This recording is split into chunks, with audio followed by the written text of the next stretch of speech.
गुजरात में अहमदाबाद के सरदार वल्लभ भाई पटेल एयरपोर्ट से दोपहर 1:38 पर एक प्लेन 3000 मीटर वाले इस रनवे पर दौड़ लगाता है और हवा में उड़ जाता है। और 1:40 पर ठीक 2 मिनट के बाद जैसे ही वो हवा में 625 फीट की ऊंचाई पर पहुंचता है, वो वापस जमीन की तरफ आने लग जाता है और एयरपोर्ट की बाउंड्री के बाहर एक रिहायशी इलाके की इमारतों पर गिर जाता है। तेज आग का गुबार उठता है। उसके बाद इलाके को काला धुआं घेर लेता है।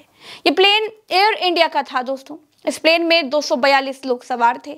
ये सब अहमदाबाद से लंदन जा रहे थे। एयर इंडिया का ये प्लेन खच्चाड़ा था और ये कितना कूड़ा था, इसके बारे में आज ही एक पैसेंजर आकाश वत्स ने बताया है। आकाश वत्स ने इसी प्लेन से दिल्ली से अहमदाबाद की यात्रा की थी।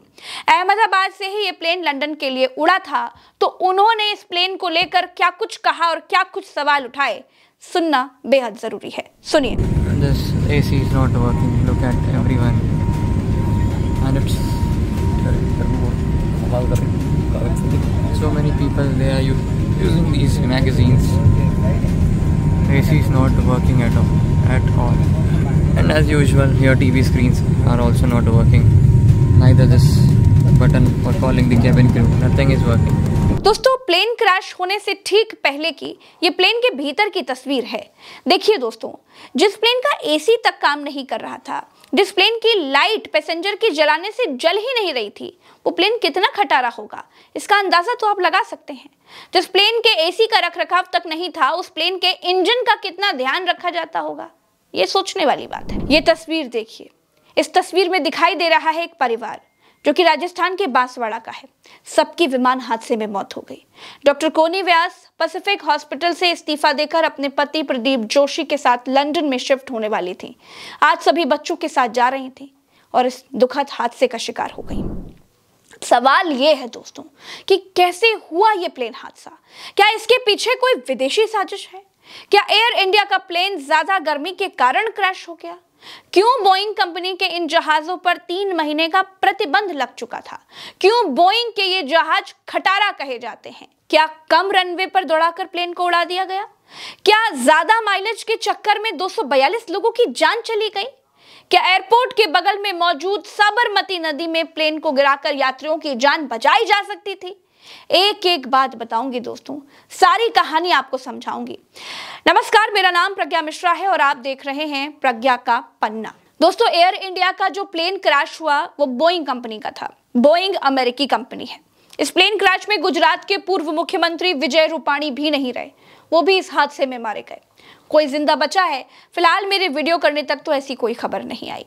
एयरपोर्ट बाउंड्री के बाहर जिस इमारत पर एयर इंडिया का प्लेन गिरा, उसमें आधा प्लेन इमारत के इस ओर फंस गया और आधा दूसरी ओर, आधा नीचे जमीन पर गिर गया। प्लेन के टायर इमारत में फंसे रह गए, कुछ टायर जमीन पर बिखरे हुए मिले। प्लेन कई जगहों से टूट गया और टूट जाना, हर जगह से बाजे की तरह बजना बोइंग 787 ड्रीम लाइन की विशेष आदत है। माइलेज पूरा, लेकिन सिक्योरिटी 2 कौड़ी की भी नहीं। ये मैं नहीं कह रही हूं, आगे बताऊंगी क्यों कह रही हूं। लेकिन जिस इमारत पर यह प्लेन गिरा दोस्तों, वो डॉक्टरों का अतुल्यम हॉस्पिटल था। 60 इंटर्न डॉक्टर इसमें थे। 6 डॉक्टर्स के मारे जाने की खबर आ चुकी है। सब इस मेज पर बैठकर खाना खा रहे थे। दोस्तों, हादसे के बाद हॉस्पिटल्स में खून कम पड़ गया। ब्लड डोनेशन के लिए अपीलें करनी पड़ गई। स्ट्रेचर्स और एम्बुलेंस कम पड़ गए।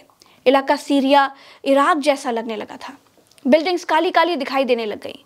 जमीन पर खड़ी कारें जलने लगी थी। लेकिन अब भी दोस्तों सवाल वही है कि आखिर क्या इस हादसे को टाला जा सकता था? क्या 242 लोगों की जान बचाई जा सकती थी?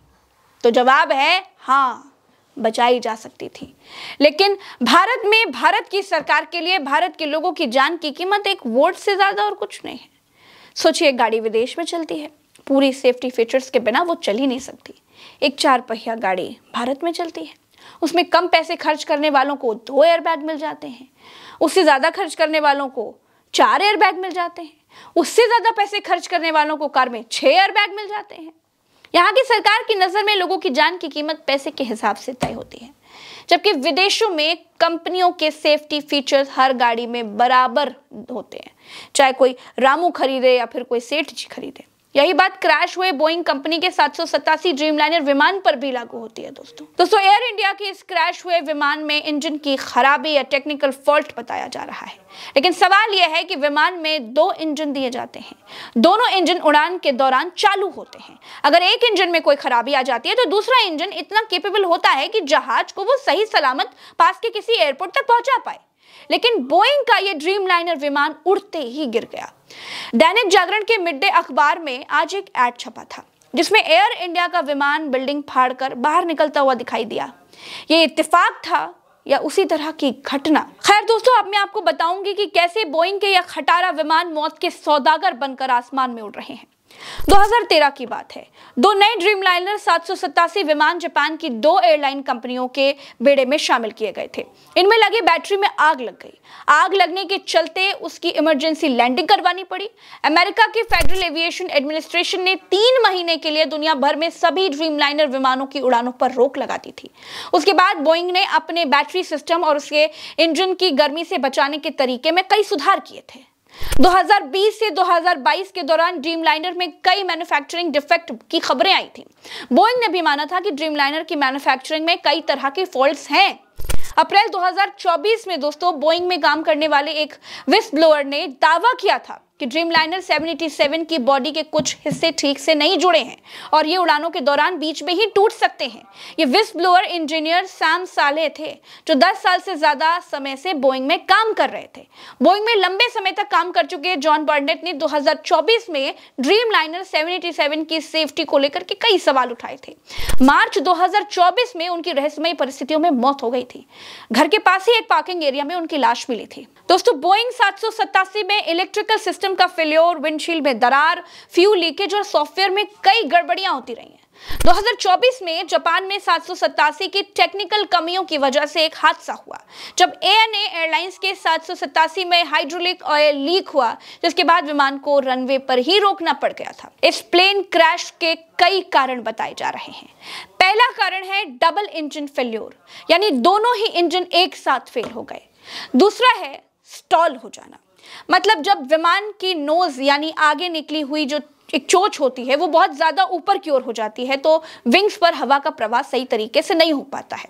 इससे लिफ्ट यानी विमान को ऊपर उठाने वाली ताकत जो है वो कम हो जाती है। अगर लिफ्ट विमान के वजन से कम हो जाए तो विमान नीचे गिरने लग जाता है, भले ही नोज ऊपर हो। इसे स्टॉल कहा जाता है। दोस्तों नोज ऊपर होने का मतलब है कि पायलट विमान को ऊपर ले जाने की कोशिश कर रहा था, लेकिन अगर गति कम है या फिर विंग्स लिफ्ट नहीं बना पा रहे हैं तो विमान ऊपर जाने की बजाय नीचे गिर सकता है। स्टॉल होने पर विमान अनियंत्रित हो सकता है, जिससे वो बगल में झुक सकता है या फिर बहुत तेजी से नीचे आकर गिर सकता है। पायलट ने अंत तक कोशिश की प्लेन को बचाने के लिए, लेकिन बचा नहीं पाए। 242 पैसेंजर्स में से सिर्फ एक ही व्यक्ति बच पाया है, ऐसी खबरें फिलहाल निकल करके आ रही हैं और अपने पैरों पर वो चलता हुआ दिखाई दे रहा है। कहते हैं जाके रखो साइयां, मार सके न कोई।